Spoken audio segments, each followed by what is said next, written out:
Hello everyone, my name is Victor Enriquez, and today I'm going to be talking about should suicide prevention be taught in schools. I wanted to start this presentation by mentioning some signs of suicide, such as talking about wanting to die, looking for a way to die, impulsive tendencies, prior suicide attempts, or even family history of suicide. They're also, feeling isolated, extreme mood swings, and many more.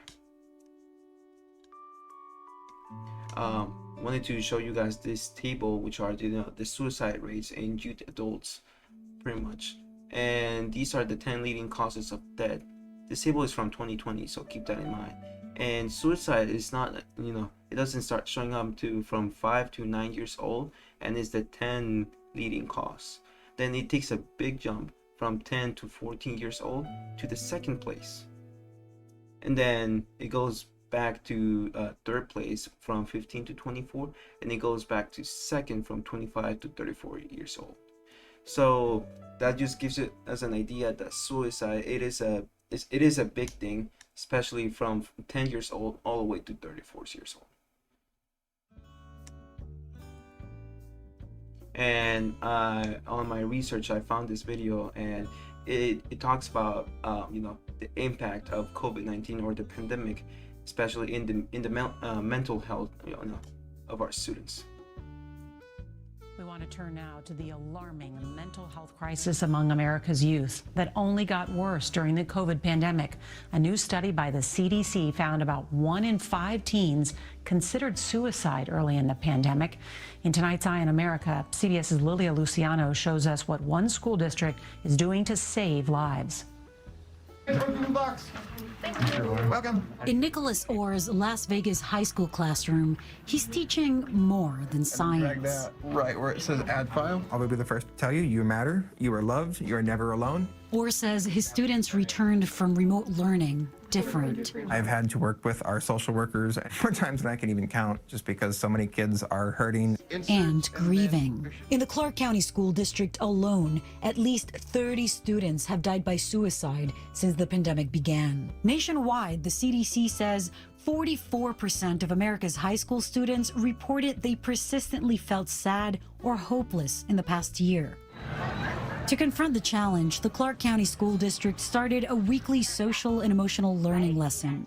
Honestly, it does help a lot. Like, just that moment of like 5 minutes of talking about, oh, today was not the best day. We met Sierra Vista High School students Maurice, Alex, and Giovanna as they discussed the topic of belonging. Now that we're all back, I feel like a lot of people are more, like, they're not as willing to just talk to someone new. What was the impact of that? What are you seeing happening in the school?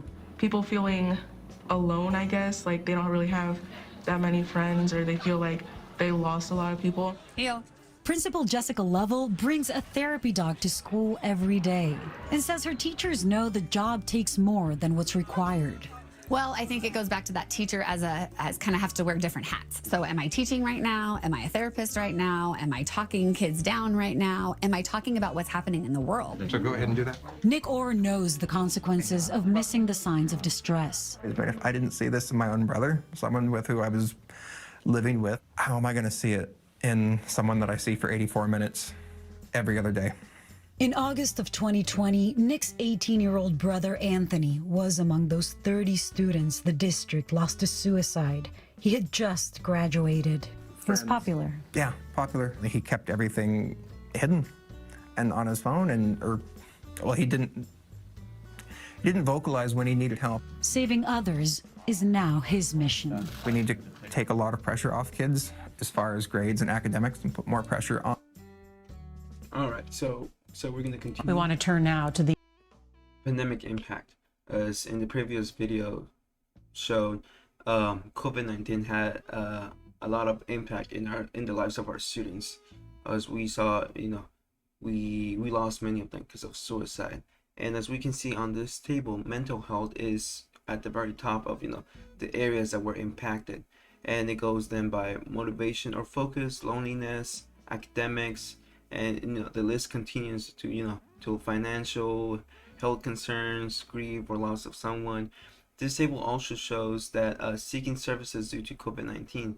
So what it means, if they're looking for help after the COVID, So as we can see, the yes, so more than 80% of them said yes to that. Must have in suicide prevention programs in schools. So this list pretty much summarizes what a suicide prevention program would need for it to be successful in our school system. So it would start by creating evidence-based programs that increase students' abilities in coping with bullying and disagreements, problem solving, creating healthy peer relationships, engaging in activities to prevent suicide and substance use. Create a school culture in which teachers and other student support personnel are educated to identify early warning signals of mental health disorders in students. Create early intervention programs for students who require further help, such as grieving, anger, and anxiety. Create resource and assistance for students and their families. It'll create a referral procedure to guarantee that all students get equitable access to services and support, and create treatment programs and services that addresses kids' different mental health needs.